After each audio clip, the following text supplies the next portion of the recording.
تو یہ کون شخصیت ہے؟ یہ وہ شخصیت ہے کہ جن کی ماں خود بھی بہت بڑی ولیہ گزری ہیں اور جن کے والد بھی خود بہت بڑے ولی گزرے ہیں۔ باپ وہ ہے کہ جس نے ایک سیب نہر سے اٹھا کر کے کھایا تھا بغیر اجازت، بعد میں جب اس کا خیال آیا تو بطور سزا اس ایک سیب کی اٹھانے کی سزا کے طور پر 12 سال باغ کی نگرانی کی ہے، 12 سال کسی کی نوکری کی ہے، اور اس کے بعد بھی باغ کے مالک سے جب کہا کہ میں نے 12 سال پورے کر لیے ہیں، اب تو مجھے چھٹی دے دو، اب تو مجھے اجازت دے دو، اب مجھے معاف کر دو، تو مالک نے کہا تھا جو کہ خود بھی جو ہے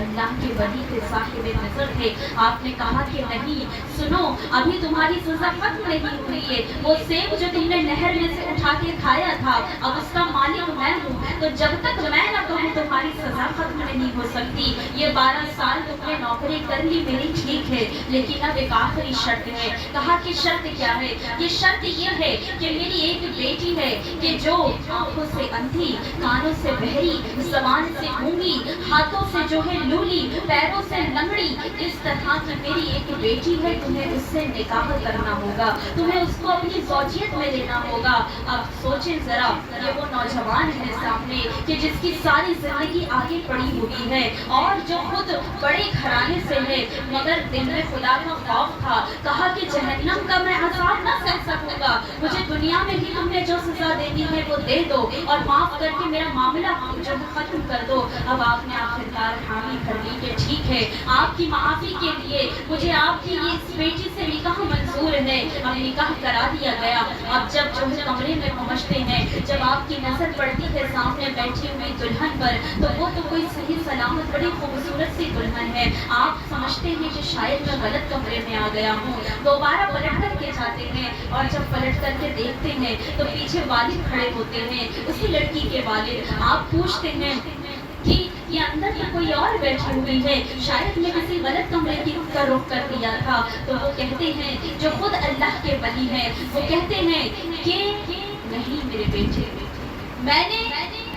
تمہارا نکاح اسی لڑکی سے کیا ہے جو اندر موجود ہے، اور یہی میری بیٹی فاطمہ ام الخیر ہے۔ ہاں میں نے اس کا جو حلیہ بیان کیا تھا، اس حلیے کی تفصیل میں تمہیں بتاتا ہوں کہ میں نے اسے آنکھوں سے اندھی اس لیے کہا تھا کہ آج تک میری بیٹی نے کسی غلط شے پر نظر نہیں ڈالی ہے، کسی غلط چیز پر نظر نہیں ڈالی ہے، اس کی آنکھوں نے کسی فحش منظر کو نہیں دیکھا ہے، کسی برائی کو نہیں دیکھا ہے۔ کانوں سے بہرا اس لیے کہا تھا کہ اس کے کانوں میں کبھی جھوٹ نہیں گیا ہے، اس کے کانوں میں کبھی غیبت اور چغلی کی آوازیں نہیں گئی ہیں، اس کے کانوں نے کسی برائی کو نہیں سنا ہے، کسی غلط بات کو نہیں سنا ہے، کسی گالی اور فحش باتوں کو نہیں سنا ہے۔ زبان سے گونگا اس لیے کہا تھا کہ اس نے اپنی زبان کو کبھی ناپاک نہیں ہونے دیا ہے، کبھی آلودہ نہیں ہونے دیا ہے۔ اس کی زبان بڑی مہذب ہے، وہ زبان کی بڑی اچھی ہے، وہ زبان کی بڑی میٹھی ہے، اس کی زبان وہ زبان ہے کہ جس زبان سے کبھی جھوٹ نہیں نکلا ہے،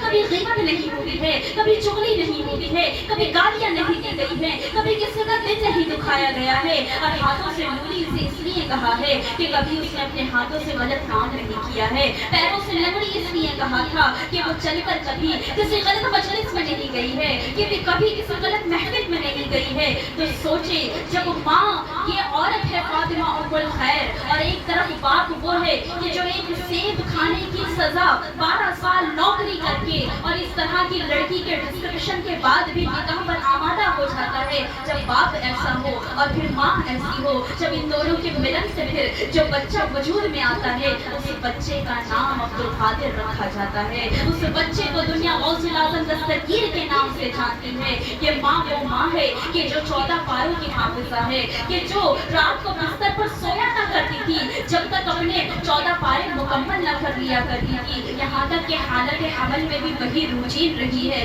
جس کی وجہ سے جب آپ پیدا ہوئے ہیں